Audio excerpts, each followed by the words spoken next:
Saudara, pemerintah bagikan bansos dan BLT jelang pemilu. Bagaimana memastikan bansos tidak dipolitisasi? Kita bahas bersama editor Kontan, Sandi Baskoro. Mas Sandi, selamat malam. Selamat malam Mbak Livi. Kedengaran Baik, suara saya Mbak? terdengar. Ada juga tenaga ahli utama KSP, Abraham Wirotomo. Pak Abraham, selamat malam. Selamat malam Mbak Livi, Pak Sandi, Pak Asfi, selamat malam. Dan juga sejarawan Pak Asfi Warman Adam. Pak Asfi, selamat malam Pak. Selamat malam, Mbak Livi. Oke, saya ke Mas Sandi terlebih dahulu ya. Mas Sandi, kalau kita lihat bansos dan BLT dicairkan jelang pemilu, gimana Mas Sandi ngelihat hal ini? Baik Mbak, terima kasih. Jadi menurut catatan kami, yang pertama bahwa di tahun 2024 ini, anggaran Bansos atau Perlinsos itu termasuk yang terbesar ya, bahkan sepanjang sejarah. Kalau kita cek, kita lihat bahwa di 2020 memang pemerintah menggelontorkan juga anggaran Perlinsos cukup besar. Tapi itu perlu diingat bahwa di dalam anggaran Perlinsos itu terdapat juga anggaran pemulihan ekonomi nasional. Itu pertama. Yang berikutnya adalah ini ada kecenderungan tren mengenai kenaikan anggaran Perlinsos itu mendekati menjelang pemilu ya. Ini pun terjadi sebenarnya ketika 2019. Itu juga trennya juga sama. Yang kami amati demikian. Sementara memang di zaman Presiden SBY itu pun sama. Tapi memang nilainya itu lebih rendah ya. Itu kalau nggak salah di bawah 100 triliun. Nah, kalau kita amati sekarang, yang menurut kami itu ada keresahan publik di mana timing dari penyaluran anggaran bansos ini memang dirasa dimanfaatkan oleh pihak-pihak tertentu memang untuk kepentingan elektoral. Demikian, Mbak. Yang Kalau kami memang amati ya. kalau dikatakan gini, dikhawatirkan bansos yang dibagikan jelang pemilu ini kemudian dipolitisasi. Gimana menurut pengamatan Anda? Ya, selama ini kan memang Pak Jokowi secara tidak langsung atau secara tidak eksplisit menunjukkan keberpihakannya kepada salah satu paslon. Namun dari sisi simbol dan juga kunjungan-kunjungan kerja selama ini kan menunjukkan bahwa memang Pak Jokowi ini cenderung dekat dengan salah satu paslon katakanlah Pak Prabowo. Ditunjukkan dengan misalkan makan bakso bersama. Kemudian Pak Jokowi juga beberapa kali memberikan secara simbolis memberikan bantuan bansos beras ya. Hmm. Mestinya kan kita sadari juga, maksudnya ini juga bagian dari pendidikan politik kepada masyarakat. Seharusnya itu bansos itu kan seperti kita ketahui memang ini anggaran negara yang dikeluarkan oleh sebenarnya adalah salah satunya adalah pembayar pajak masyarakat Indonesia. Jadi memang bukan bantuan pemerintah. Jadi memang tidak bisa diklaim itu sebagai bantuan dari pihak-pihak tertentu saja. Seperti itu sih, Mbak. Baik Pak Abraham, kalau tadi sempat mendengar pernyataan dari Pak Zulhas sebelum kita berbincang mengenai kemudian pengarahan kurang lebih bansos itu dari siapa, harus berterima kasih ke siapa. Istana sudah pernah mendengar itu Pak Abraham, dan apa respon Istana soal itu? Bukan ranah kami ya Mbak, mengomentari terkait dengan campaign-campaign itu bukan ranah kami. Ranah kami adalah bagaimana secara teknokratik kita mengawal program-program yang bermanfaat kepada masyarakat yang pada hal ini adalah bantuan sosial. Betul. Tetap sesuai dengan tujuannya, yakni bagaimana kita bisa meringankan beban masyarakat, Mbak Livi. Betul. Itu Ya, tapi kemudian ketika apa yang dilakukan oleh pemerintah, dilakukan negara oleh pemerintah, kemudian dianggap oleh menterinya ini adalah bentuk yang justru dilakukan langsung oleh presiden. Bagaimana Istana menjawab itu? Presiden bertemu dengan masyarakat, berinteraksi dengan masyarakat, membagi-bagikan kartu ataupun sertifikat ataupun bantuan sosial itu kan sudah dilakukan dari tahun-tahun 2014 sampai sekarang. Jadi sejak 2014, 15 dan seterusnya itu memang gayanya Bapak Presiden. Bapak Presiden suka berinteraksi langsung dengan masyarakat, suka bertemu langsung dengan masyarakat, dan itu kan gaya beliau. Yang berbeda itu kan persepsinya saja. Sekarang ini ada pengamatan-pengamatan yang berbeda. Tapi kalau gaya dan stylenya Pak Presiden itu dari dulu sama saja, Mbak. Oke, tapi kalau dikatakan gini, pembagian bansos jelang pemilu rawan ditunggangi kepentingan politik, apa respon Istana? Oleh karena itu, perlu pentingnya dua hal. Pertama itu transparansi, kedua pengawasan. Terkait dengan transparansi, pemerintah memastikan setiap orang itu bisa mengecek atau memeriksa dirinya penerima atau bukan, sehingga ini menghindari kesan-kesan bahwa kalau nggak milih itu, nggak milih ini, maka nggak dapat bansos, itu bisa dihindari melalui transparansi. Yang kedua pengawasan, data, perencanaan, penyaluran, evaluasi terkait dengan bantuan sosial ini diawasi banyak pihak, Mbak Livi. Oke. BPK itu independen, KPK, BPKP, TNP 2K, dan diawasi juga oleh DPR. Mata yang melihat itu berlapis-lapis. Oleh karena itu, ruang-ruang terjadinya yang Mbak khawatirkan itu bisa diminimalisir, Mbak Livi. Oke, saya ke Pak Isfi. Pak Isfi, kalau dikatakan bansos kali ini dikaitkan jelang pemilu, apakah memang sudah biasa bagi-bagi bansos jelang pemilu? Ya, ini saya ya. Yes. Ya, betul. Jadi kalau soal apa namanya itu pembagian bansos itu memang sudah dari dulu ya, dan biasanya juga meningkat pada saat pemilu.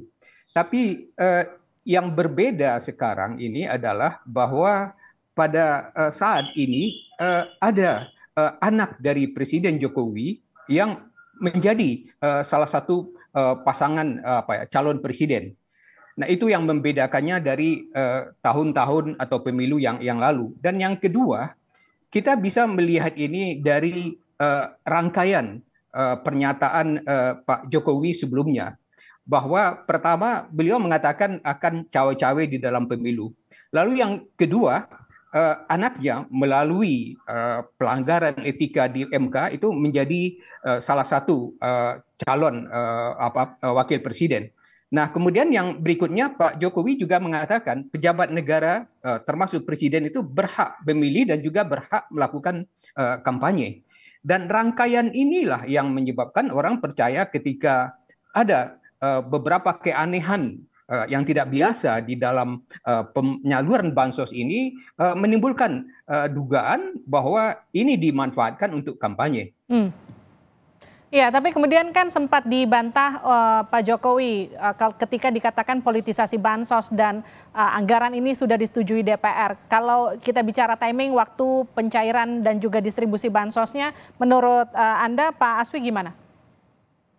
Itu pun juga ya, karena rencananya kan pembagian bansos ini kan bulan September, tapi kemudian diundur bulan November, Desember, itu kan berdekatan dengan pemilu. Dan timingnya ini mencurigakan gitu. Lalu yang kedua, bahwa jumlahnya itu juga lebih besar dari yang biasanya. Dan yang berikutnya lagi, pembagian bansos ini disertai dengan apakah atribut kampanye diserang misalnya ketika Presiden Jokowi membagikan beras.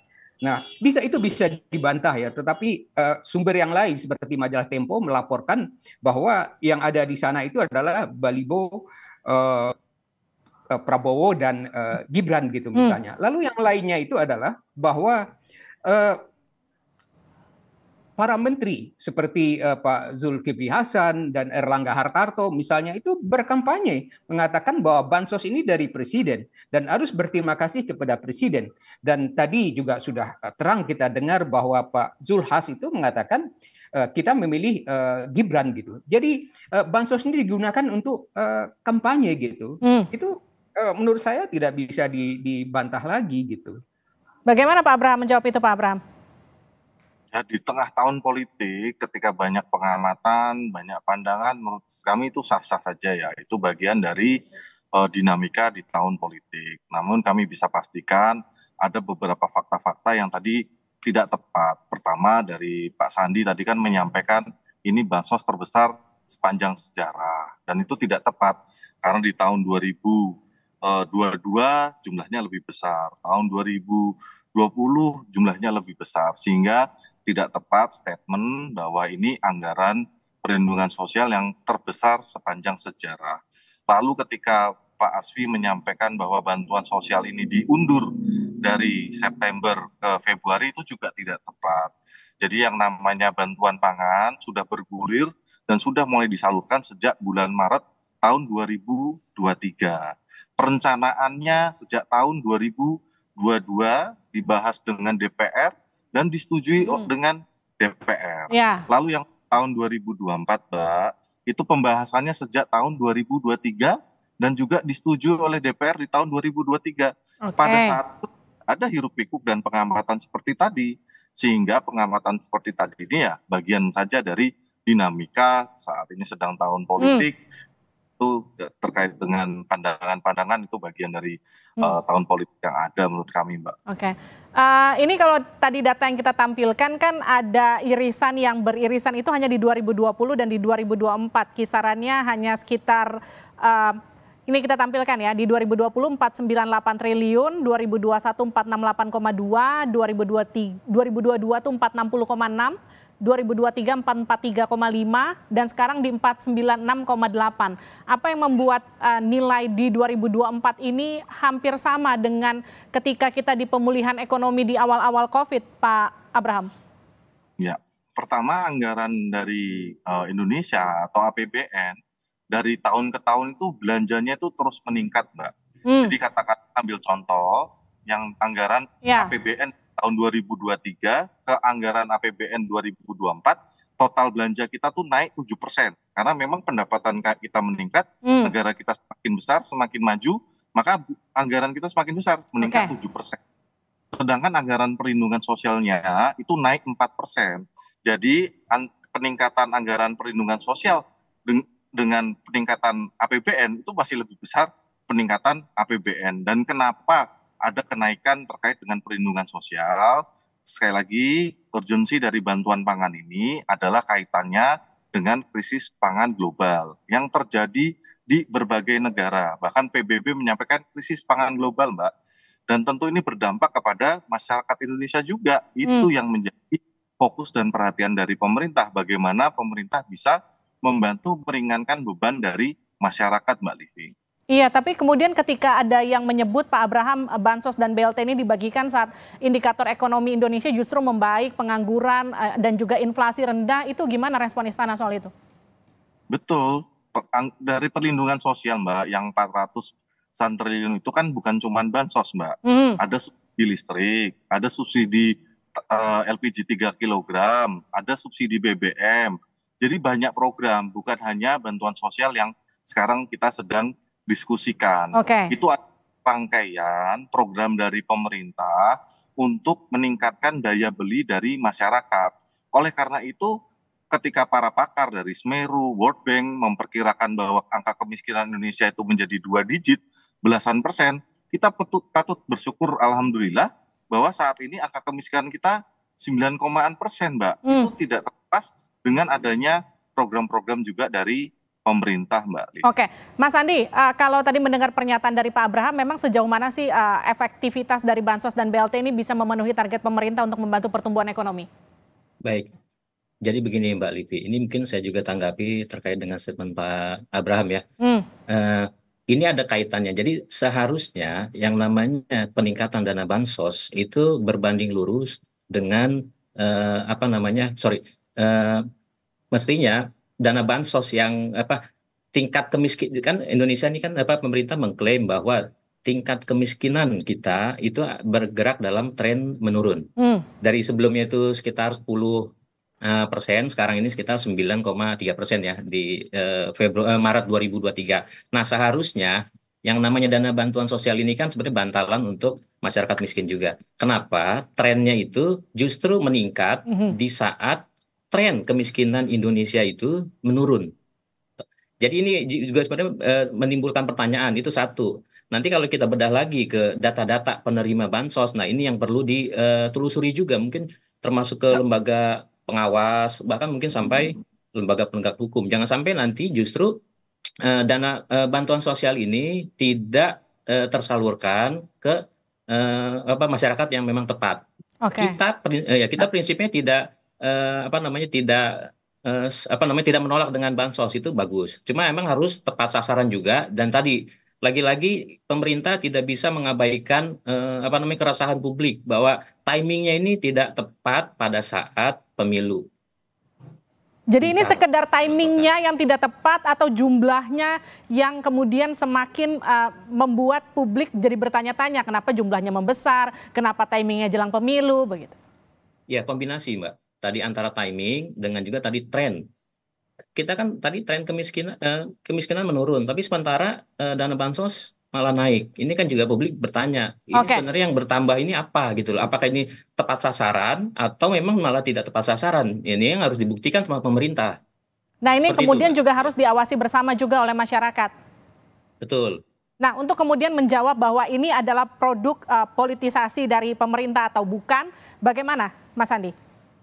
Oh ya tentu, kita nggak bisa, kita ini kan tidak berada di ruang hampa ya Mbak ya. Ketika pemerintah selalu mengklaim bahwa memang, bahwa proses dana bansos ini pembicaraannya alokasinya memang melibatkan juga di parlemen. Tentu betul. Tapi tadi saya bilang bahwa simbol-simbol dukungan itu tidak bisa lagi berada ketika presiden menyalurkan dana bantuan sosial termasuk dana bantuan sosial beras dan lain sebagainya. Itu loh maksudnya klaim itu yang mestinya harus dipisahkan.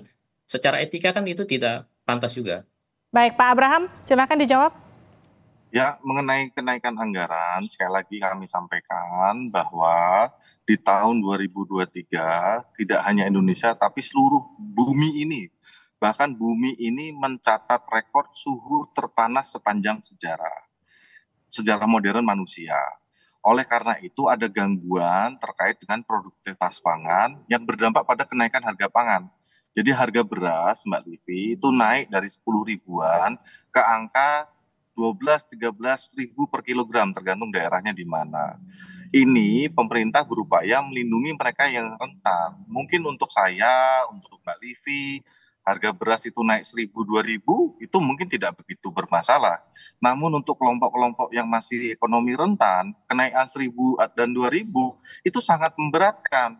Oleh karena itu, pemerintah memberikan tadi program bantuan pangan yang berupa beras, lalu bantuan langsung tunai yang sudah dimulai sejak tahun 2023 nih Mbak, secara timing ya Mbak.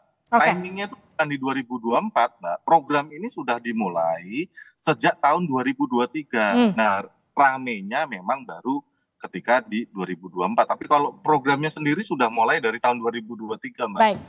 Terima kasih Pak Abraham Wirotomo, terima kasih juga Pak Asfi Warman, terima kasih juga Mas Andi sudah bergabung di Sapa Indonesia Malam, sehat-sehat selalu.